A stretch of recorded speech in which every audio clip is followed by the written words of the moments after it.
Hello, everyone. This book club read The Seven Pillars of Servant Leadership by James Sipe and Don Frick. This book is based on an essay by Robert Greenleaf titled The Servant as a Leader. In the past, the idea of a servant as a leader was presented as an oxymoron.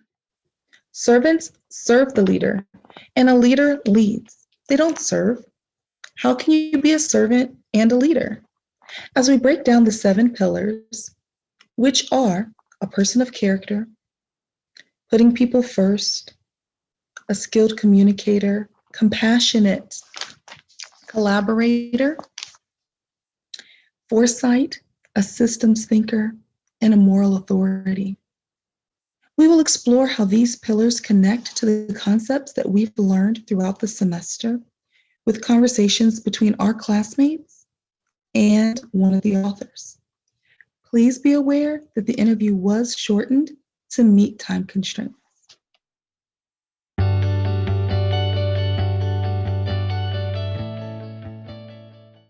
word servant leader, it's servant hyphen leader. Linguistically, that has to be seen as a whole. Servant doesn't modify leader, leader doesn't modify servant. It's servant first, except not fully a servant unless you also decide to go out and lead and make a difference. Leading doesn't mean having a title.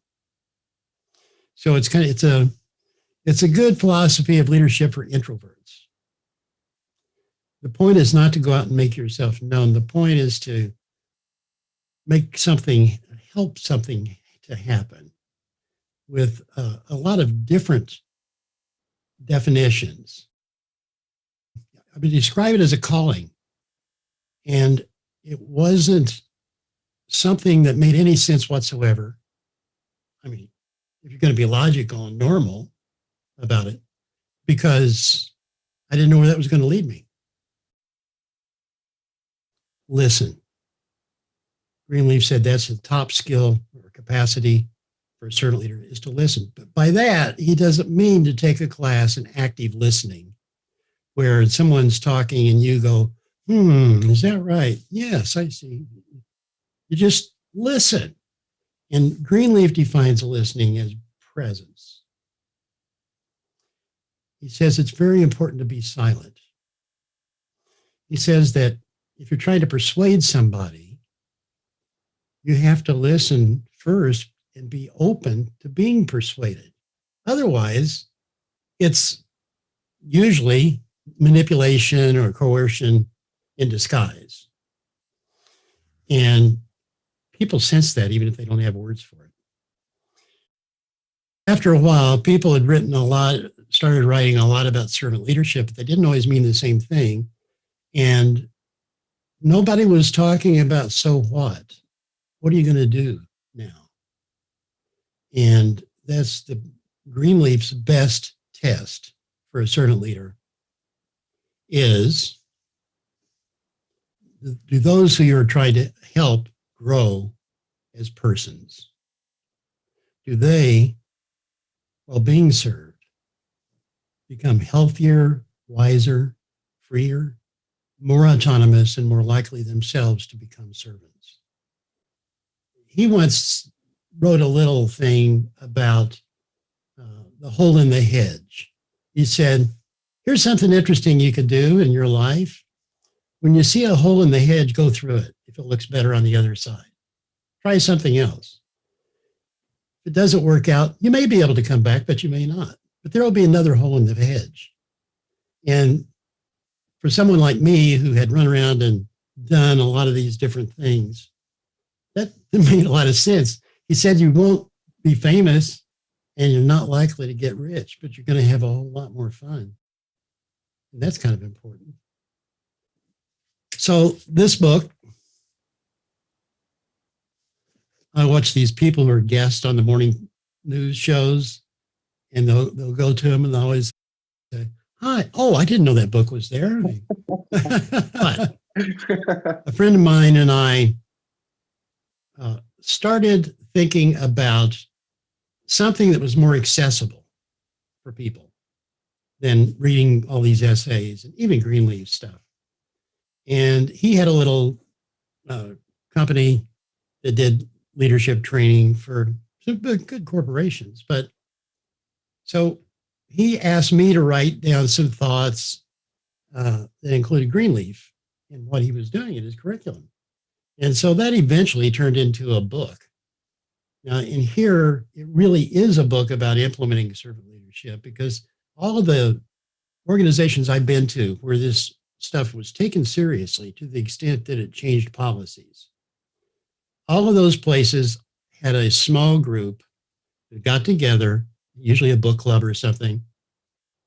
It wasn't necessarily CEO of the company or any of their bosses. If they wanted to, they could come. That's fine. And so we have all of the pillars. As if you've read it, it's what questions can you ask yourself about this, and what can you ask each other? So kind of built-in reflection. Robert Greenleaf said that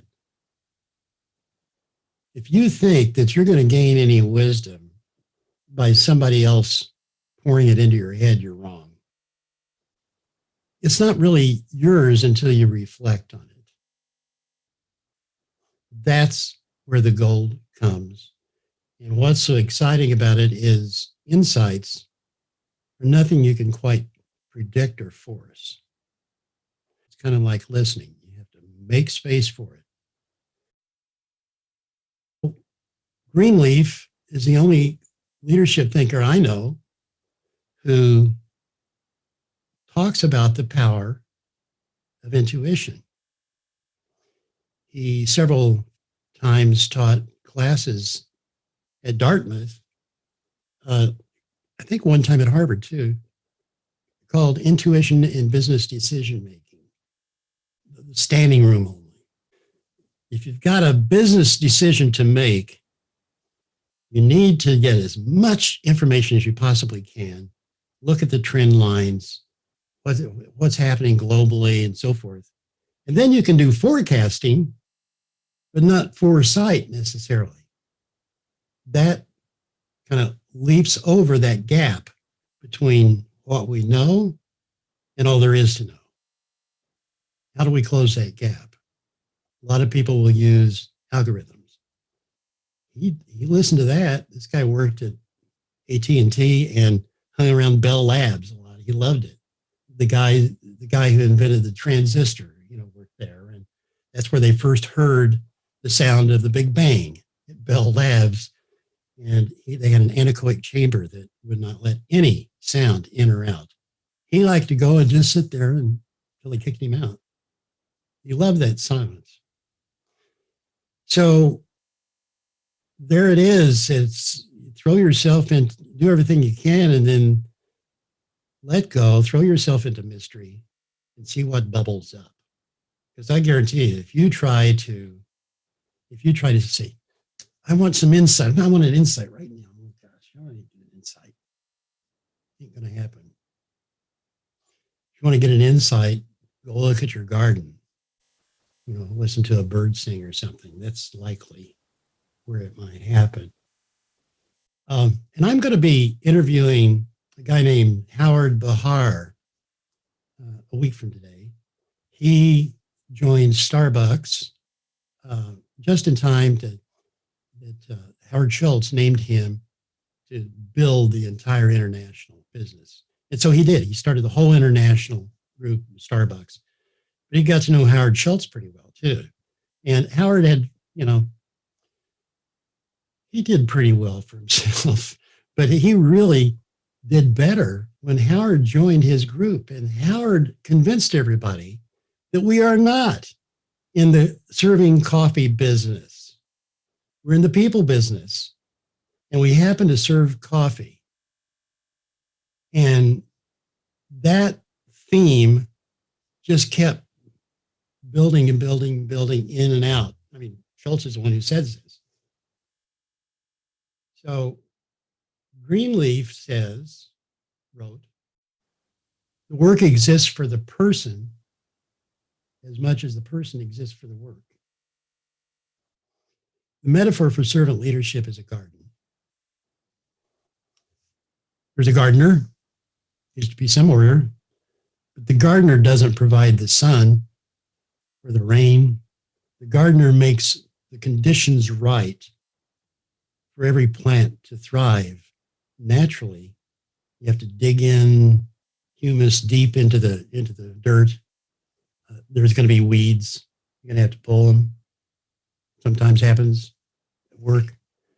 And but the intent, the positive intent for the gardener is to always be becoming, to become over and over and over again, kind of a decision. Why do we always call these people that lead meetings chairmen? Why can't we call them chair people? I mean, this was in the 40s. And then he hired Black people and women in their first non-menial jobs in the whole company, and went on with that. I think what I hear most often is that it sounds soft, and there's nothing soft about it. And I've got a bunch of quotes from people about that, about how hard it is to not revert back to what you know might get compliance, but it doesn't get support. So you can tell somebody, do this, don't do that. And I think there's a part of this book where I talk about that with the pyramid, that usually if an event happens and people say, oh, how can we fix that thing? And then here's some new rules. And they'll tell everybody, and everybody goes, yeah, right, I've been here longer than you. And so you get sabotage and passive aggressive stuff. You have to get all the way down to the values and build up from there. And a lot of things can be solved that way. In fact, a lot of things can be solved just by listening. But of course, you do have to prepare what you're going to say. But there are a lot of people out there who, I mean, pick the topic. They've got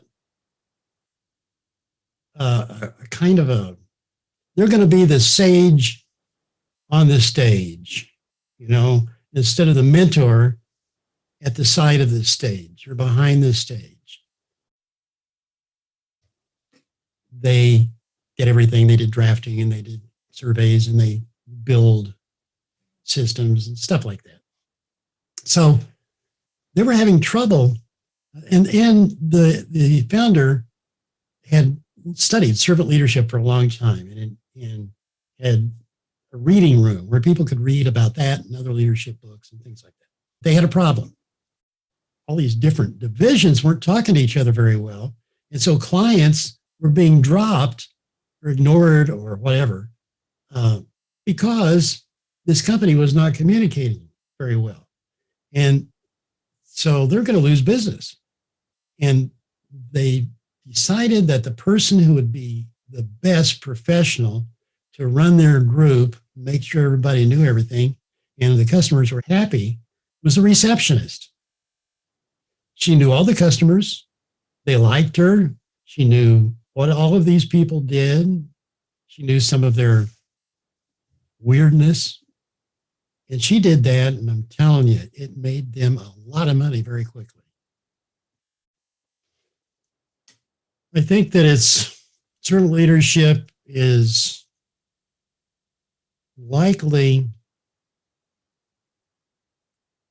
to still be a minority view for a while. And I kind of feel that way about, well, even churches. There's a scripture that, are you going to be the salt, the savor, you know, the little thing that really makes a difference?